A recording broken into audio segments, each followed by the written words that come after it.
Unholy possession. Father Thomas clutched the weathered crucifix, his knuckles ghost white.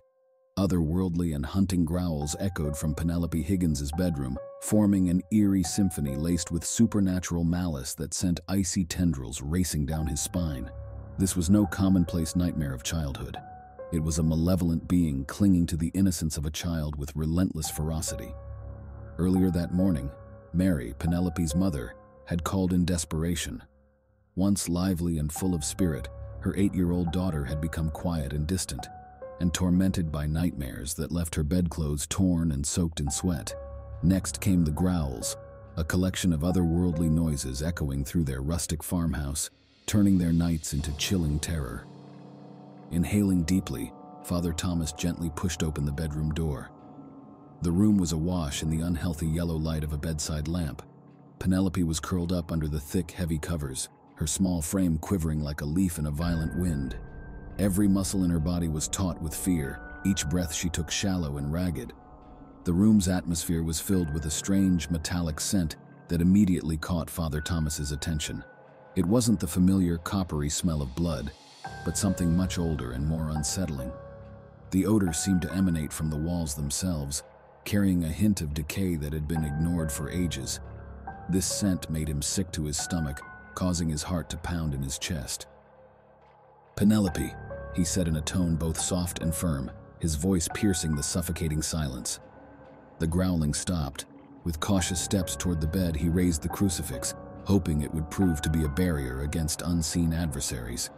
A pale face emerged from beneath the sheets, its features gaunt and devoid of vibrancy. Penelope's once sparkling eyes were now empty pits devoid of the innocent light that used to shine from them. Her irises had been replaced by swirling black voids. "Help me," she croaked out in an unfamiliar imitation of her voice. Father Thomas was well aware that it was not her voice at all, but rather the entity using her to convey its terrifying intent. Suppressing the fear lodged in his throat, Father Thomas responded, "I am here for you, Penelope, and so is God." The entity sneered at his words, the sound a horrific mockery of a child's laughter. "God, we are far beyond your feeble deity's reach," it retorted, its voice a deep undertone of growls. "This vessel is ours now, a perfect conduit for our return." An icy dread gripped Father Thomas. This wasn't a mere possession, it was so much more.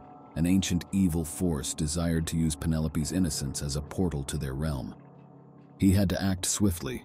He recalled decades of intense training from his travels around the world, flooding his mind with exorcism prayers that spilled from his lips in a steady, unwavering cadence. Despite his trembling hands, Father Thomas remained composed and focused on the task at hand.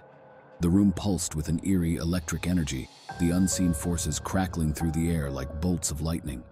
The antique furniture groaned and protested, as if being pulled in opposite directions by invisible hands.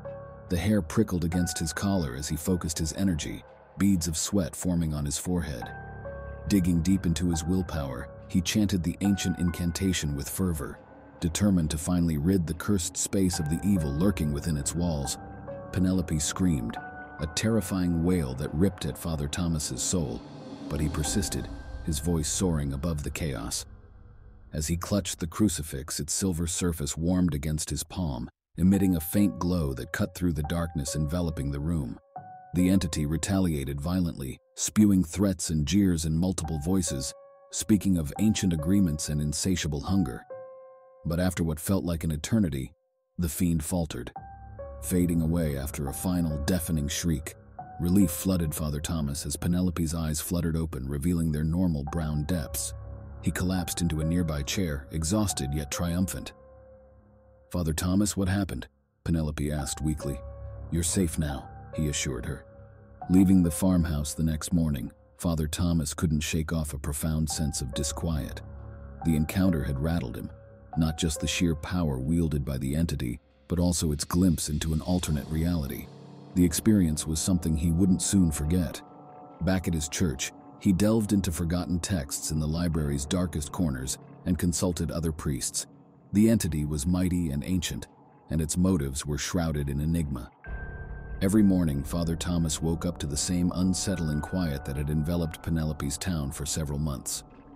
The townspeople appeared to have put the past incidents of demonic possession behind them, but Father Thomas was unable to ignore the palpable sense of foreboding that pervaded the atmosphere. He roamed the abandoned streets, his footfalls reverberating off vacant buildings as he sought any indication of residual evil. However, each day his search yielded nothing. Despite this, he was unable to disregard an impending disaster that seemed poised to strike at any moment.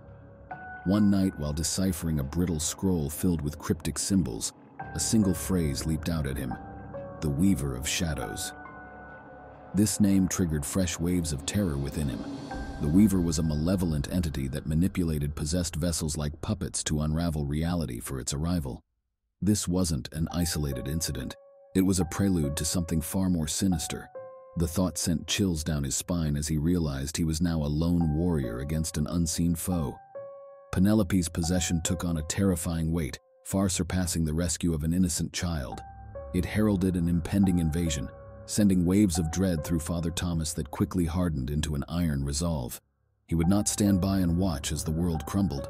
Instead, he cast his net far and wide within the church's orbit, seeking those steeped in the arcane, those who would lend credence to his dire warnings rather than label him mad.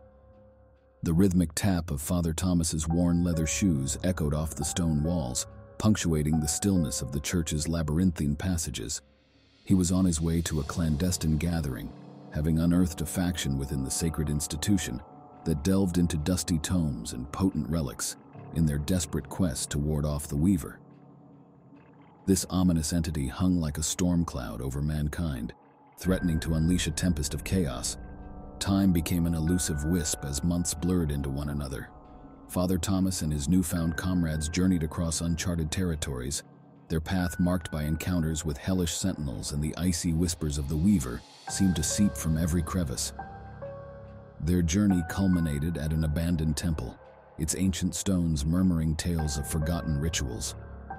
In this desolate sanctuary, they enacted an audacious ceremony, offering up their life force as fuel to conjure a swirling vortex designed to banish the Weaver. The battle was fierce and precarious, success teetering on a knife edge.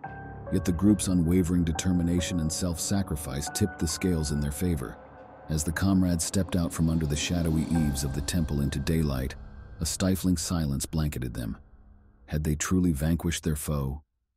Father Thomas cast his gaze upon his weary allies, their faces pale but their eyes shining with triumph, and allowed himself a small smile.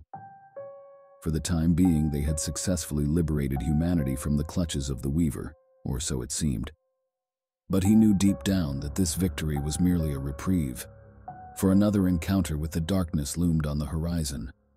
From that fateful day forward, Father Thomas stood as humanity's sentinel, determined to protect the fragile veil separating reality from the malevolent forces lurking in the darkness. His unshakable faith in both God and the indomitable spirit of mankind only grows stronger with each hard-earned triumph against the encroaching shadows of chaos. And though his body may tire and falter, his resolve remains unbreakable in the face of unspeakable evil. Don't forget to like, comment, share, and subscribe to the channel. See you next time. Thank you for watching.